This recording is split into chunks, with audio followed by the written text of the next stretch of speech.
C'est pas une trahison que de se masturber, c'est pas une trahison que de ne pas avoir d'orgasme, c'est pas une trahison que éventuellement de regarder un film érotique ou pornographique. C'est vrai, il est même recommandé de se mettre avec un ex si les sentiments sont toujours là, si le temps a passé et que l'eau a coulé sous les ponts. En revanche, je mets une petite alerte sur les mauvaises raisons. Les mauvaises raisons, c'est je veux pas être remplacé, l'autre m'appartient, ça va mal, on se rend malheureux, oui, mais je l'aime. Bah oui, mais ça suffit pas. En fait, l'amour, c'est quelque chose à laquelle on doit offrir un écrin merveilleux, c'est-à-dire d'entente, de respect et de bien-être. Et quand il n'y a pas ça, ça sert à rien de revenir, en effet.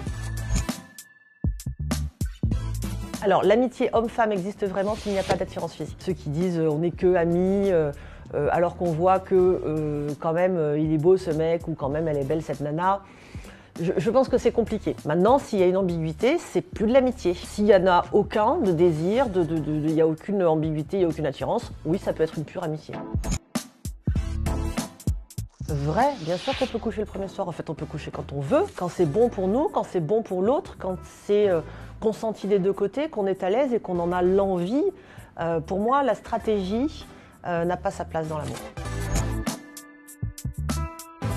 Vrai, toutes les vérités sont bonnes à dire, mais je pense qu'il faut savoir garder son intimité, qu'il faut savoir garder son jardin secret et qu'il y a des vérités qui sont gratuites et qui n'ont que l'intention de blesser. La vérité dans l'authenticité est une chose très positive et très importante dans un couple. Maintenant, si on n'a pas envie de parler de quelque chose, on a tout à fait le droit de le garder pour soi.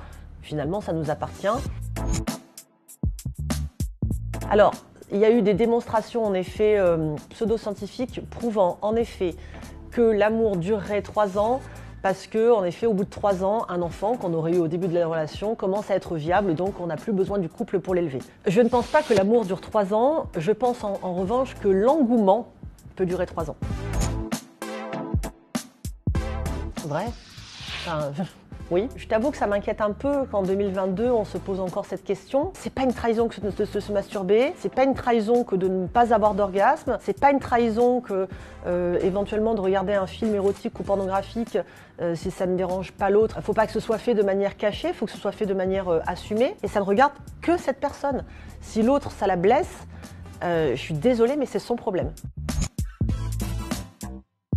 Ben, c'est évidemment vrai, puisque c'est une question de choix avant tout. Quelqu'un qui choisirait le célibat à vie, c'est amplement respectable. En revanche, il faut que ce soit un choix. Si c'est un choix et que c'est quelque chose qui vous convient, vrai et oui.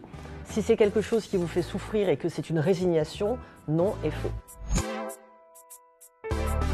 Je vais dire que c'est plutôt faux. C'est très très rare que ça sauve le couple parce qu'en général, quand le couple vient, il est déjà trop tard. C'est-à-dire que quand on arrive chez un thérapeute de couple, c'est que déjà on a essuyé beaucoup de difficultés, beaucoup de tempêtes, qu'on a essayé beaucoup de choses et qu'on est au bout du bout. En revanche, j'ai hésité à dire vrai. Un couple que l'on sauve, ça peut être aussi un couple qu'on aide à se séparer de manière intelligente. C'est savoir se séparer avec du respect, de la bienveillance et en faisant son deuil de la manière la plus intelligente et la plus thérapeutique possible. Vrai. Mais ça change, et ça change tout le temps, et ça peut changer très vite. L'amour n'est jamais sur un point d'égalité, ou en tout cas quand il l'est, ça n'est que de manière éphémère, et c'est cyclique, et on va aimer plus l'autre, l'autre va plus nous aimer, on va s'aimer de la même manière, et ça peut changer très vite. Ah oui, vrai, l'amour n'a pas d'âge. J'en suis d'autant plus convaincue que je suis concernée à titre quasi personnel, puisque ma maman est en couple depuis 27 ans avec un homme qui a 21 ans de moins qu'elle. Donc vous voyez, je le vois quotidiennement que l'amour n'a pas d'âge. Et c'est un des plus beaux couples que je connaisse. Totalement faux. Mais la sexualité, c'est comme l'amour. C'est pas comme l'amour, c'est comme l'amour et ce qu'on met à côté, c'est-à-dire les sentiments, les émotions, désir, attirance, séduction, etc., etc. C'est fluctuant. En revanche, je pense que la sexualité, c'est comme le reste, c'est une discipline, c'est une hygiène. Il faut simplement se dire avec son conjoint ou sa conjointe, là, ça fait longtemps qu'on l'a pas fait, et peut-être revenir à quelque chose de tactile et de charnel, se caresser le visage, se prendre la main, s'embrasser avec la langue, c'est tout bête, mais on a tendance à vite s'embrasser juste par des smacks, et ça, c'est sûr que c'est pas très excitant.